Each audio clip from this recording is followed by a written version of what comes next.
আসসালামু আলাইকুম বন্ধুরা, আশা করি আপনারা সকলেই ভালো আছেন। আর আপনারা দেখছেন ইসলামিক গল্পের আসর। নবী রাসূল ছাড়াও বহু সৎকর্মশীল ব্যক্তির মাধ্যমেও অলৌকিক ঘটনা প্রকাশিত হয়। ইসলামের পরিভাষায় এটাকে কারামত বলা হয়। যেমন মরিয়ম আলাইহিস সালামের ঘটনা ও আসহাবে কাউফের ঘটনা পবিত্র কোরআনে বর্ণিত হয়েছে। এখানে মহানবী সাল্লাল্লাহু আলাইহি সাল্লামের কয়েকজন সম্মানিত সাহাবীর কয়েকটি বিস্ময়কর ঘটনা, তথ্য, কারামত তুলে ধরা হলো। লাঠি থেকে আলোর বিচ্ছুরণ।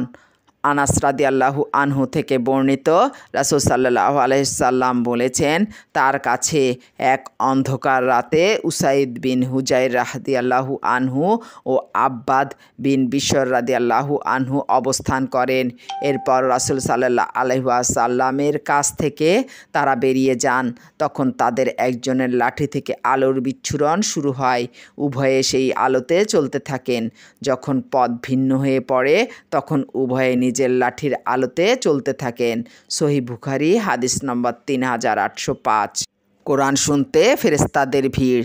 উসাইদ বিন হুজাইর রাদিয়াল্লাহু আনহু বর্ণনা করেছেন, এক রাতে তিনি কোরআনের সূরা বাকারা তিলাওয়াত করছিলেন।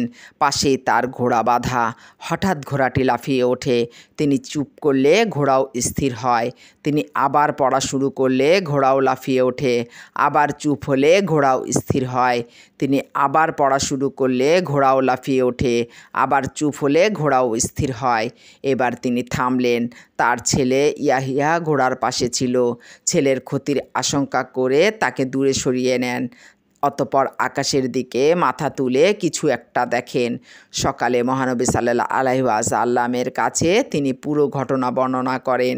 ঘটনা শুনে নবী করিম সাল্লাল্লাহু আলাইহি সাল্লাম বলেন, হে ইবনে হুজাইর, তুমি পড়তে থাকতে। হে ইবনে হুজাইর, তুমি পড়তে থাকতে। তিনি বলেন, হে আল্লাহর রাসূল, আমার ভয় হচ্ছিল ঘোড়া আমার ছেলে ইয়াহিয়াকে পদদলিত করবে, কেননা সে ঘোড়ার কাছেই ছিল। তাই ছেলের কাছে যাই। এরপর আমি মাথা ওপরে তুলে আকাশে একটা কিছুর ছায়া দেখতে পাই। তাতে অনেক বাতি ছিল। এরপর আমি বের হলে আর কোনো কিছু দেখিনি। রাসূল সাল্লাল্লাহু আলাইহি সাল্লাম বলেন, তুমি জানো এসব কী ছিল? তিনি বলেন, না। রাসূল সাল্লাল্লাহু আলাইহি সাল্লাম বলেন, তারা ফেরেশতা ছিল। তোমার আওয়াজ শুনে কাছে এসেছে। তুমি পড়তে থাকলে মানুষও তাদের দেখতে পেত। তারা মানুষের আড়ালে থাকতো না। সহিহ বুখারী হাদিস নাম্বার 5018। অমৌসুমি ফল দিয়ে বন্দি সাহাবীর আহার। খুবাইব বিন আদি রাদিয়াল্লাহু আনহুকে কুরাইশরা বন্দি করে। খুবাইব রাদিয়াল্লাহু আনহু বদর যুদ্ধে হারিস বিন আমির রাদিয়াল্লাহু আনহুকে হত্যা করেছিলেন। বন্দি অবস্থায় বেশ কিছুদিন তাদের কাছে কাটান। হারিসের মেয়ে বলেছেন, আল্লাহর শপথ, আমি খুবাইবের চেয়ে উত্তম কোনো বন্দিকে কখনো দেখিনি। আল্লাহর শপথ, একদিন আমি তাকে আঙুরের থোকা থেকে আঙুর খেতে দেখেছি, অথচ তখন তাকে লোহার শিকলে বেঁধে রাখা হয়েছে। তাছাড়া মক্কায় কোনো ফলফলাদিও নেই। নিশ্চয়ই এ ফল আল্লাহর পক্ষ থেকে ছিল। খুবাইবের রিজিক হিসাবে তা পাঠিয়েছেন। সহিহ বুখারী হাদিস নাম্বার 3045।